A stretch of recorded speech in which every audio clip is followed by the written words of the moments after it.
there's no need to follow Jeremy Clarkson's criteria for the best cars. He mainly tests fancy sports cars, and is clueless about normal cars. According to the definition, a car design is special when it scores high on the following 6 specifications. It must have an innovative body design. It must have an innovative technical design. It must meet all requirements for normal use. It must look like a normal car, not, for example, some Top Gear like fancy sports car. It must have exceptional handling characteristics. It must be reliable and easily maintained. Only cars built after 1938 could join the contest I set up. There was one main reason for that: the Volkswagen Beetle. This car set a new standard in the car industry that still reverberates to the present day. Volkswagen sold more than 21.5 million Beetles. It wouldn't be fair to include the Volkswagen Beetle in this contest, because it is the standard, and would end up at number 1. That outcome would be too boring. Smart for 2. The Smart for 2 is an amazing concept.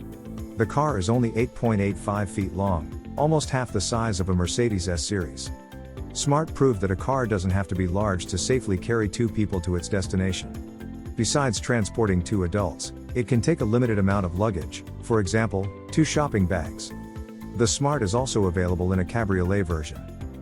The Smart is equipped with a little 2-cylinder engine, and is even available in a version with a tiny diesel engine, the smallest diesel engine in a production car in the world. The diesel version runs 72 miles on 1 gallon of fuel, and the petrol version about 43 miles on 1 gallon. The safety of a Smart is simply amazing. Check out the video of the crash between a Smart and a fat Mercedes-Benz. This shows what a really smart design can result in. Saab 9000. The Saab 9000 is not exceptional in many categories, it's simply a very good and very versatile car. The car is technically not inventive, except in motor development. The engine management on the Saab 9000 is amazing, even by the standards of today. Tests at the introduction of the Saab in 2002 revealed something remarkable. When the dirty exhaust gas pipe of a 2-stroke Trabant was connected to the air inlet of the Saab was actually able to run on this awesomely dirty air, and even remove the air pollution from the Trabant exhaust gases.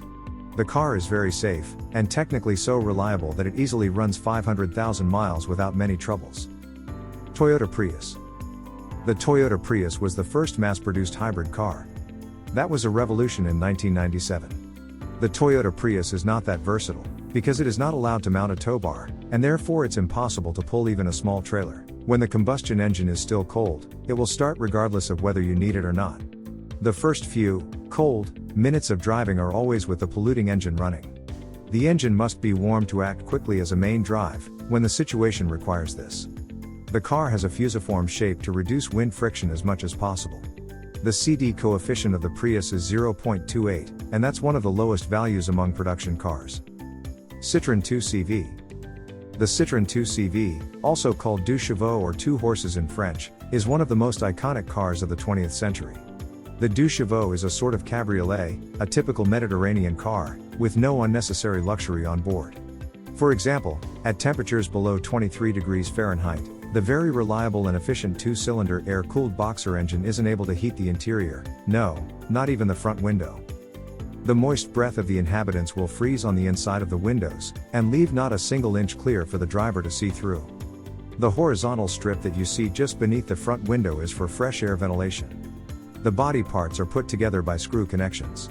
Replacing mudguards or doors is simply done by disconnecting a few screws. Even an empty battery is no problem. You can crank the engine with a lever. The 2CV is an extraordinarily light car, weighing not more than 1,250 pounds. This light weight is also a disadvantage. With very strong side wind, the Deux Chevaux simply slides off the road.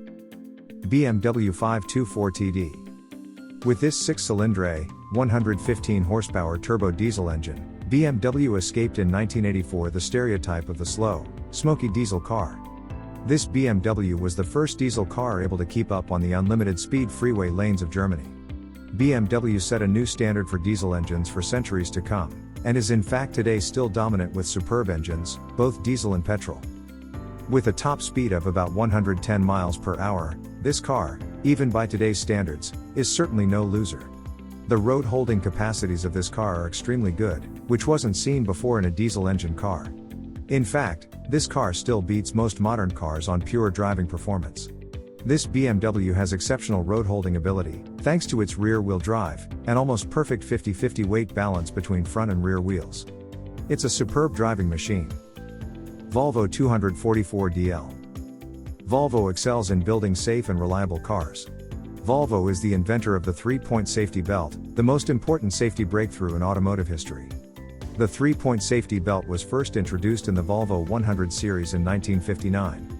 One of the best Volvos ever built is the Volvo 244DL, an evolutionarily developed car that sprang from the Volvo 100 series.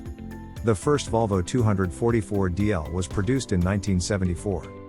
These cars are still in use everywhere around the world.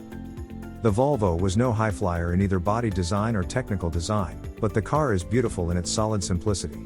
This car is solid, uses simple techniques, and is very safe even by today's standards, although lacking typical safety features like airbags. The car is easy to maintain and utterly reliable. These Volvos can easily make a few million miles without many technical problems, and that is still an unbeaten record in the car industry. This car is the ideal son-in-law.